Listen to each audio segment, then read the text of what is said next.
Shalom Ibu Bapak Saudara, Saudari yang dikasihi Tuhan, selamat datang kembali di kanal YouTube ini. Ibu Bapak Saudara, mulailah dengan iman yang sederhana. Seorang anak kecil datang di sekolah minggu dengan membawa kucingnya yang sedang sakit. Lalu dia menjumpai Bapak Pendeta dan berkata, "Pak Pendeta, tolonglah doakan kucing saya." Dia datang dengan iman yang sangat sederhana bahwa kucing itu juga memerlukan doa dari sang pendeta. Lalu pendeta ini agak sulit menangkap apa yang diminta anak ini. Lalu dia berdoa dengan sederhana. "Hai kucing, kalau mau hidup, hiduplah. Dan kalau mau mati, matilah." Anak ini pulang dan 3 bulan kemudian guru sekolah minggu memberitahu, "Adik-adik, mohon kita bantu doa, Pak Pendeta sedang sakit di rumah." Pendeta punya rumah di sebelah gereja. Lalu anak ini datang dan berdoa, "Pak Pendeta, saya boleh berdoa untuk kesembuhan Pak Pendeta? Silahkan nak." Bapak Pendeta sangat senang. Lalu anak itu berdoa, "Hai pendeta, kalau mau hidup, hiduplah, dan kalau mau mati, matilah." Itulah singkat cerita dari perjumpaan si pendeta dengan anak ini. Iman anak ini sangat sederhana. Dia tidak memikirkan dan menggumuli iman itu dengan sesuatu yang rumit dan penuh dengan keruwetan. Mungkin ini bisa sama dengan seorang Jairus yang mendatangi Yesus dan berkata, "Anakku perempuan baru saja mati. Hanya kau datang dan kau letakkan tanganmu, dia akan hidup." Iman sesederhana Jairus itu melebihi dari iman seorang Marta, yang dia begitu yakin kalau Yesus ada di saat Lazarus itu sakit, dia tidak akan mati. Tetapi apa yang terjadi ketika Lazarus mati? Marta putus asa, bahkan dia tidak berharap, tidak percaya bahwa akan ada kebangkitan hidup kembali. Iman yang sangat sederhana itu juga kita lihat dalam seorang perempuan yang 12 tahun sakit pendarahan. Dia berkata, "Asalku jamah saja jumbai jubahnya, maka aku akan sembuh." Iman tidak harus datang dengan sebuah rumusan yang rumit dan serius. Iman itu mulai dari hal-hal yang sangat sederhana. Karena yang terpenting ternyata bukan kualitas imannya yang pertama-tama, bukan kuantitas iman kita yang pertama-tama, tetapi objek iman kita itu, yaitu Yesus. Saya bacakan untuk Ibu Bapak Saudara bagaimana Matius 9 ayat 18 sampai 26 menjelaskan kisah ini. Sementara Yesus berbicara demikian kepada mereka, datanglah seorang kepala rumah ibadat lalu menyembah dia dan berkata, "Anakku perempuan baru saja meninggal, tetapi datanglah dan letakkanlah tanganmu atasnya, maka ia akan hidup." Jadi Ibu Bapak, di ayat 18 ini ada pertarungan antara hidup dan mati. Dan di sini kita belajar bahwa Yesus undur dari sebuah perdebatan. Ada hal lebih penting dari sekedar perdebatan, yaitu menawarkan hidup bagi seorang putri Yairus. Ayat 19, lalu Yesus pun bangunlah dan mengikuti orang itu bersama-sama dengan murid-muridnya. Pada waktu itu seorang perempuan yang sudah 12 tahun lamanya menderita pendarahan maju mendekati Yesus dari belakang dan menjamah jumbai jubahnya. Katanya dalam hatinya, "Asal kujamah saja jubahnya, aku akan sembuh." Tetapi Yesus berpaling dan memandang dia serta berkata, "Teguhkanlah hatimu, hai anakku, imanmu telah menyelamatkan engkau." Maka sejak saat itu sembuhlah perempuan itu. Ketika Yesus tiba di rumah kepala rumah ibadat itu dan melihat peniup-peniup seruling dan orang banyak ribut, berkatalah ia, "Pergilah, karena anak ini tidak mati tetapi tidur." Tetapi mereka menertawakan dia.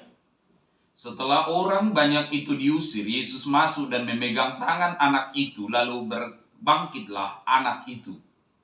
Maka tersiarlah kabar tentang hal itu ke seluruh daerah itu. Ibu, bapak, saudara, saudari yang dikasihi Tuhan, Yesus dapat diakses, disentuh. Itulah yang kita bisa lihat pertama-tama dalam kisah ini.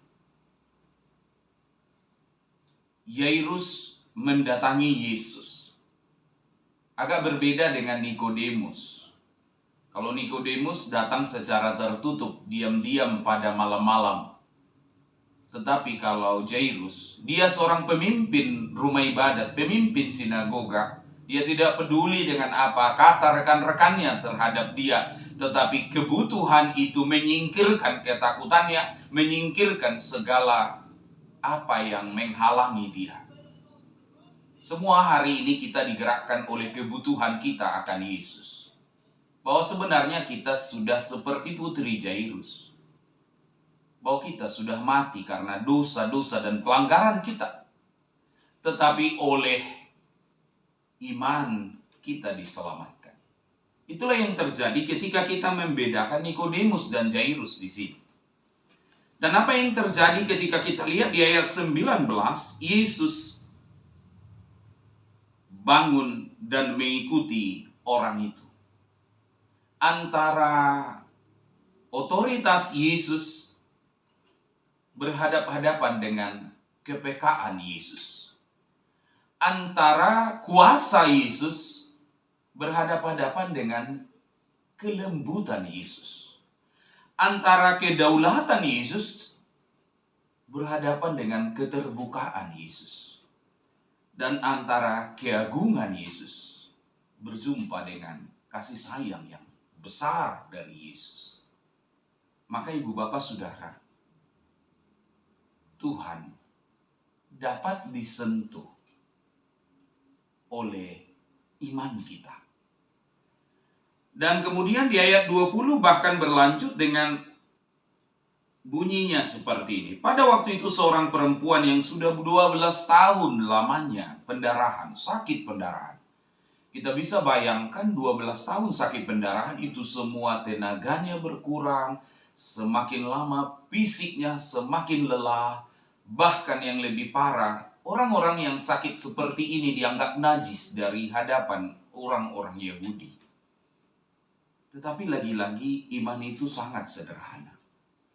Diselamatkan oleh iman atau imanmu yang menyelamatkan engkau itu tidak datang dengan sebuah rumusan yang besar. Justru datang dengan hal yang sangat sederhana. Karena dikatakan asal kujamah saja jubahnya, aku akan sembuh.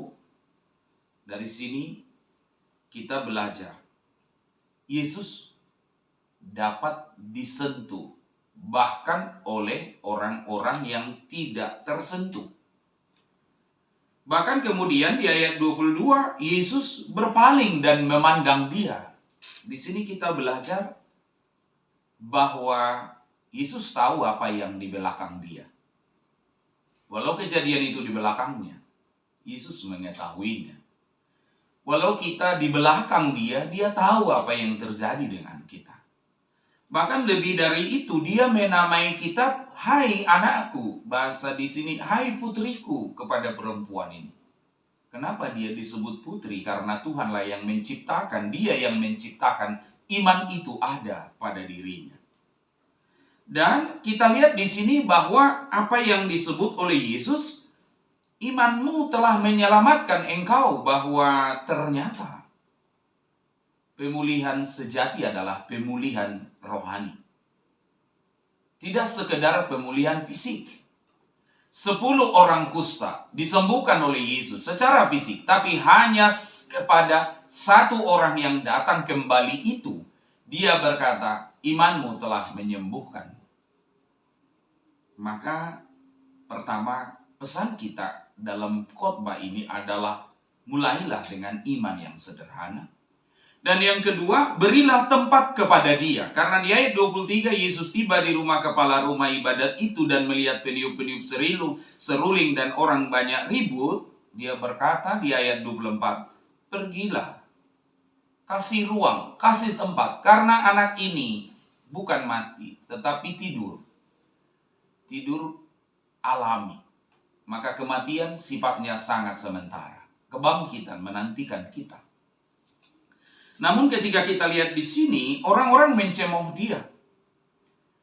Orang-orang disebut di ayat 24 itu, tetapi mereka menertawakan dia. Bapak Ibu Saudara, kita tidak harus marah kepada orang yang mengejek kita, yang menghina kita. Kita tidak harus marah kepada orang yang ingin mengubur kita sebelum kematian kita. Kan itu kan yang terjadi dengan para peniup-peniup seruling dan orang banyak ini. Mereka memikir itu sudah harusnya dikubur. Yesus berkata, ia tidak harus dikubur. Karena ia hidup, ia tidur. Bahasa sehari-harinya, banyak orang yang mengubur kita walau kita masih hidup. Tetapi di sini, kita menemukan yang ketiga, ada janji kehidupan. Jadi ketika mereka memberikan ruang itu kepada Yesus, setelah orang banyak itu diusir, Yesus masuk dan memegang tangannya itu, lalu bangkitlah anak itu. Kebangkitan terjadi ketika kita memberi ruang bagi dia. Dan yang terakhir di ayat 26, tersiarlah kabar tentang hal itu ke seluruh daerah. Maka Ibu Bapak pesan yang ketiga.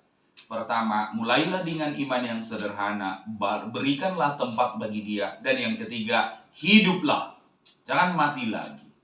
Hiduplah dengan semangat, dengan roh yang daripada Allah. Karena kalau kita hidup, sama seperti anak perempuan Jairus yang berumur 12 tahun ini. Karena ini unik sekali. 12 tahun perempuan ini bahagia, tapi dia kemudian sakit dan lalu mati. 12 tahun perempuan yang tadi pendarahan, dia putus asa, menderita, dan 12 tahun itu dia habis segala-galanya. Memang target iblis itu ada satu sisi, membuat kita habis sehabis-habisnya. Tetapi apa yang terjadi? 12 tahun kebahagiaan, 12 tahun kesusahan, semua berujung pada apa? Hiduplah, bangkitlah. Kalau kita hidup, apa yang terjadi? Yesus tersiar di tempat kita bekerja, di tempat kita hidup, di tempat kita berkarya, di seluruh dunia, di gereja-gereja kita. Amin. Tuhan memberkati kita.